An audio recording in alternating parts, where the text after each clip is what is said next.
Good morning students. English में हम lesson 4 Swami Vivekananda में पेज नंबर 38 पर आए थे। चलिए पहले मैं कुछ रीड करती हूँ, फिर आपको समझाऊंगी। Read the following sentences.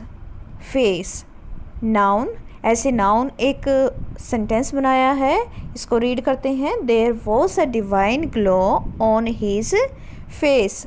Next है verb, he faced the challenge bravely.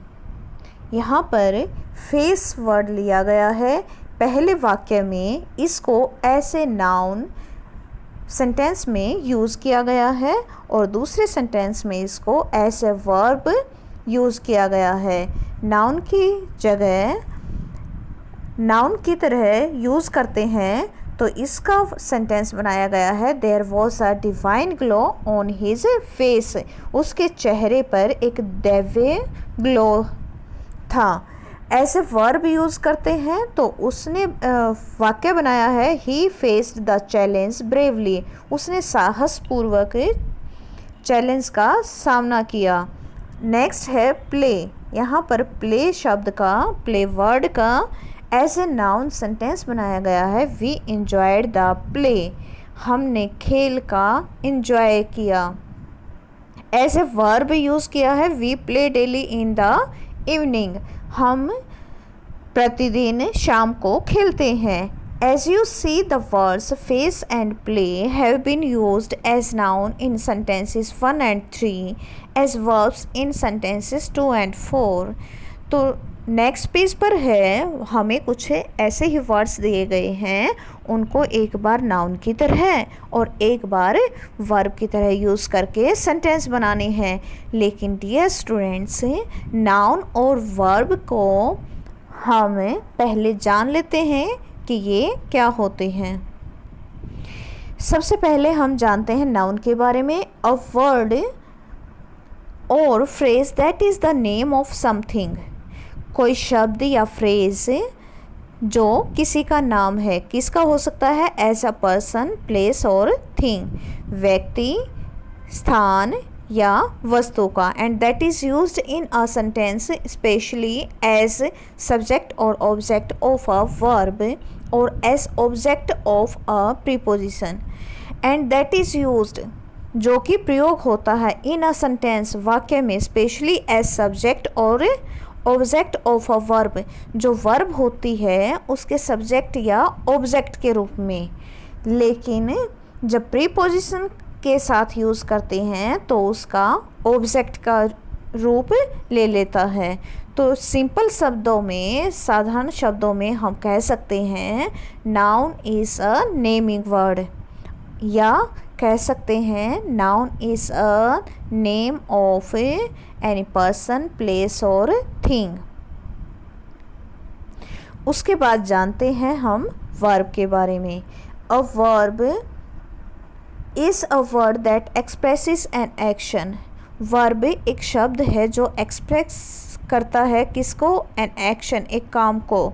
जैसे टू रन, दौड़ना, ऑक्यूरेंस, टू हैपन, घटित होना, और स्टेट ऑफ बीइंग, और होने के भाव को व्यक्त करने के लिए टू अपीयर, प्रकट होना। It is one of the 9 parts of speech in English grammar. English grammar में जो स्पीच होते हैं, पार्ट्स ऑफ स्पीच होते हैं, उनमें से एक है। Non action words verbs are also refer to as linking और stative verbs such as to be, to seem, to sound. यहाँ पर फिर से मैं आपको एक इसकी छोटी सी डेफिनेशन बताती हूँ। A verb is a word that expresses an action और ऑक्यूरेंस। किसी चीज़ का या किसी काम का होना या घटित होना वर्ब होता है, क्रिया कहलाता है। उसके बाद हम देखते हैं वर्ब और नाउन की रूप में हमें एक वर्ड को 2 बार यूज़ करना है। जैसे फर्स्ट है प्लेस। प्लेस को हम ऐसे नाउन यूज़ करेंगे तो मैंने जो ब्लू कलर में सेंटेंस बनाए हैं वो नाउन वाले हैं, और जो रेड कलर से लिखे गए हैं वो वर्ब के लिए हैं। नाउन के लिए प्लेस का हम सेंटेंस बनाएंगे, this is a beautiful place, यह एक सुंदर स्थान है। और ऐसे वर्ब हम प्लेस को जब यूज़ करेंगे तो क्या बनेगा, place this book on the table, इस पुस्तक को मेज़ पर रख दो। यहाँ पर देखिए प्लेस का ऐसे नाउन क्या हुआ, अर्थ क्या हुआ, जगह, और यहाँ पर ऐसे वर्ब मतलब हुआ रखना। फिर है जज, हिज फादर इज़ अ जज, उसके पिताजी एक जज हैं। यहाँ पर ऑक्यूपेशन के बारे में बताया गया है कि वो पेशे से क्या हैं, जज हैं। आई कुड नॉट जज हिज पोजीशन, मैं उसकी स्थिति को जज नहीं कर सकता। यहाँ पर है जज करना या जांचना। फिर है क्वेश्चन, क्वेश्चन का यहाँ पर है ऐसे noun, this question is very easy, यह सवाल बहुत, यह प्रश्न बहुत आसान है। ऐसे वर्ब करेंगे, patient were question about their symptoms, जो रोगी थे वो प्रश्न कर रहे थे अपने सिम्टम्स के बारे में। तो यहाँ पर देखिए क्वेश्चन का इसका मतलब हुआ ऐसे नाउन में हुआ प्रश्न, और यहाँ पर ऐसे वर्ब में हुआ प्रश्न करना। नेक्स्ट वर्ड है water, please give me a glass of water, मुझे एक पानी का गिलास दो। नाउन फिर है वर्ब के रूप में, I am watering the plants, मैं पौधों में पानी दे रहा हूँ।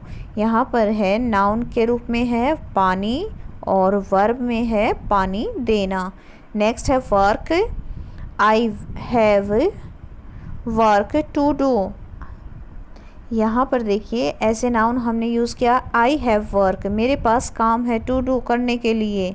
यहाँ पर वर्क का मतलब हुआ काम, और यहाँ पर ऐसे वर्ब है work hard to get success, सफलता प्राप्त करने के लिए कड़ी मेहनत करो। वर्क मीन्स काम करना। नेक्स्ट है होप, ऑल हिज होप्स वर शैटर्ड, उसकी सारी आशाएं बिखर गई, टूट गई। तो यहाँ पर होप्स का मतलब है आशाएं, और ऐसे वर्ब करेंगे तो क्या बनेगा, he hoped to get good marks, वह अच्छे नंबर आने की उम्मीद करता है। तो होप्ड यहाँ पर उम्मीद करना, आशा करना।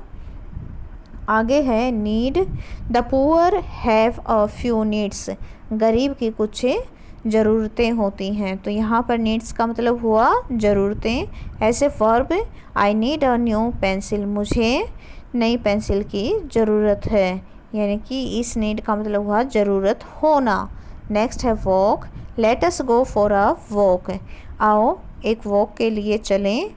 ऐसे verb, don't walk on the road, सड़क पर मत चलो। यहाँ पर वॉक का मतलब है सैर, और यहाँ पर है वॉक का मतलब चलना।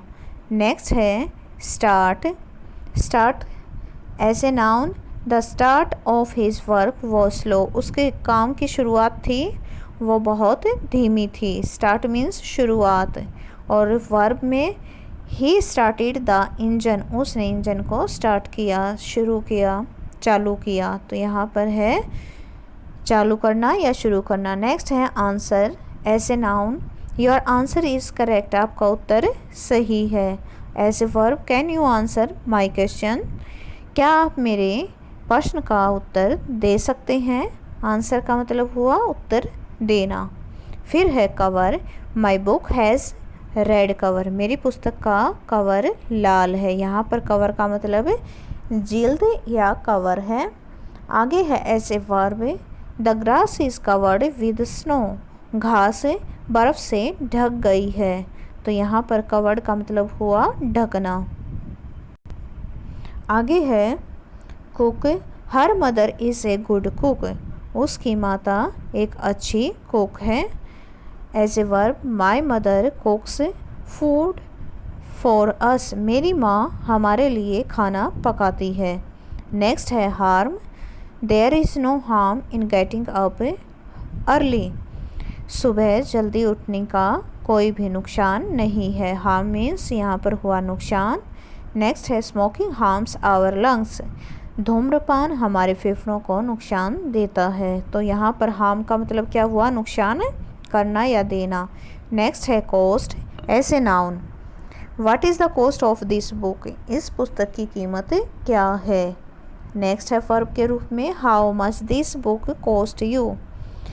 तो यहाँ पर कॉस्ट का मतलब है कीमत और यहाँ पर है कीमत होना। नेक्स्ट है एम लक्ष्य as a noun. My aim in life is to become a teacher. मेरा ज़िंदगी में क्या एम है, क्या उद्देश्य है, अध्यापक बनना। As a verb the hunter aimed at the bird. शिकारी ने पक्षी पर निशाना साधा। तो एम्ड का मतलब है यहाँ पर निशाना साधना। तो आज के लिए आपको इतना ही करना है। ये सेंटेंसेस अपनी इंग्लिश की नोटबुक में सुंदर सुंदर लिखने और साथ में इनको समझकर याद भी करना है।